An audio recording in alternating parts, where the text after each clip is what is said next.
Okay, so today we're diving into the UK's brand new government budget. And let me tell you, it's a big one. It's built on a massive promise and, well, an even bigger tax rise, which means some really tough choices for the country. So let's break down what it all means for you. Right at the very heart of this budget, you've got this one clear promise from the Chancellor. She's basically drawing a line in the sand. This is all about committing to public spending, to investment, and making it absolutely clear that we're not going back to the deep cuts we've seen in the past. And that, right there, is the multi-billion-pound question, isn't it? If the government isn't planning on cutting spending, where on earth is all this money going to come from? Well, we're about to walk you through the answer. And it really gets to the core trade-offs of this entire budget. So first, let's set the scene for how this whole thing unfolded. Because this wasn't just your average, run-of-the-mill budget announcement.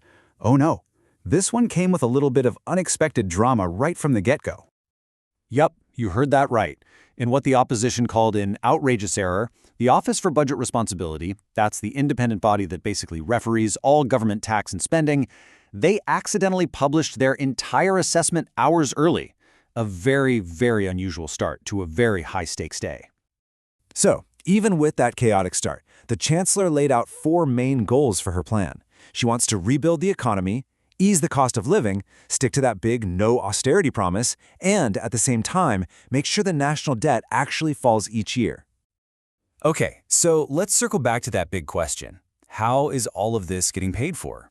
Well, this next part reveals the single biggest moneymaker in the entire budget, and we are talking about a massive £26 billion tax rise. Now, the government isn't actually raising the headline rates of income tax you see in the news. No, they're using a tool called fiscal drag. What that means, basically, is that the government is freezing the income levels where you start paying tax and where you move into the higher tax bands. So, when your wages go up with inflation, which hopefully they do, you get pulled into paying more tax without ever feeling richer. It's called a stealth tax for a reason. It's a lot less obvious than a direct rate hike. And the impact of this is just huge. By keeping this freeze going until 2031, an extra 1.7 million workers are going to get dragged into paying more income tax. You've got 780,000 people who will start paying income tax for the very first time, and another 920,000 who'll get pushed into that higher rate band. And here's where it gets really crucial, thanks to some analysis from the Resolution Foundation. They found that for anyone earning under £35,000 a year, this freeze is actually a worse deal than if the government had just raised the basic tax rate by 1 penny. So this method really squeezes those on lower and middle incomes the most. Okay, so that's where a lot of the money is coming from. But where is it going? Well, a really big chunk of it is going straight into welfare spending to create a stronger safety net for families. And this next part got the biggest cheers of the day from Labour MPs. And this is the landmark policy. The Chancellor announced that they're completely getting rid of the 2-child limit for universal credit.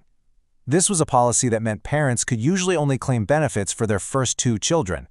Scrapping it is a huge symbolic change, and a massive practical one, too. And we're not talking small change here. This is a massive spending commitment.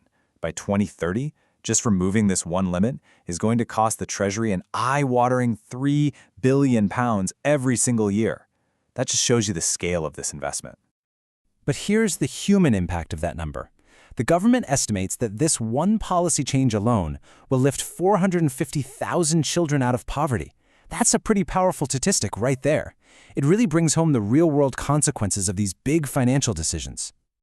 And this change also gets rid of one of the most controversial parts of the old system. You see, under the old rules, there was an exemption, but to get it, a mother had to prove her child was conceived non-consensually. Abolishing the limit entirely gets rid of this requirement, which the Chancellor called out in the strongest possible terms. So, what about everyone else? Beyond those really big announcements, the rest of the budget is filled with a bunch of smaller changes that create, well, a real mixed bag of winners and losers all across the country. So let's take savers. The amount of money you can pop into a tax-free savings account, or ISA, each year is getting cut pretty significantly. But, and it's a big but, if you're over 65, you are totally exempt from this change. It's a clear move to protect pensioners' savings. And you see a pretty similar split when it comes to drivers. If you have a petrol or diesel car, you get a break. Fuel duty is frozen again. But if you've made the switch to an electric vehicle, a new tax is coming your way. This new duty is designed to plug that growing financial hole that's being left as more and more people go electric. The government's also trying to rebalance the scales between the high street and online shopping. So physical shops will get a permanent cut in their business rates. And who's going to pay for that?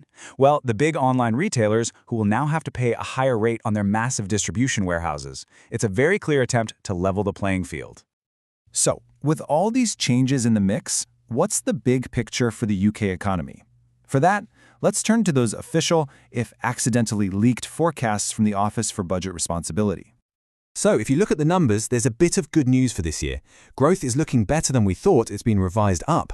But look further down the road.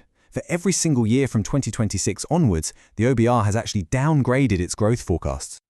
So, the bottom line is pretty clear. The economy is doing a bit better than expected right now, but the long-term forecast points to a period of more sluggish, slower growth than everyone was hoping for. So let's pull all these threads together. At its very core, this budget is about a major trade-off. It's raising taxes on millions of us, mostly through that stealthy freeze. It's then taking that money and putting it into a bigger welfare system to try and tackle child poverty. And all of this is happening against a backdrop of pretty sluggish long-term growth, but with a plan that still keeps the national debt falling. This really is a clear change in direction for the country. And the fundamental question it leaves us with is this. Is this combination, higher taxes and a bigger safety net, the right path to actually rebuild Britain's economy for the future?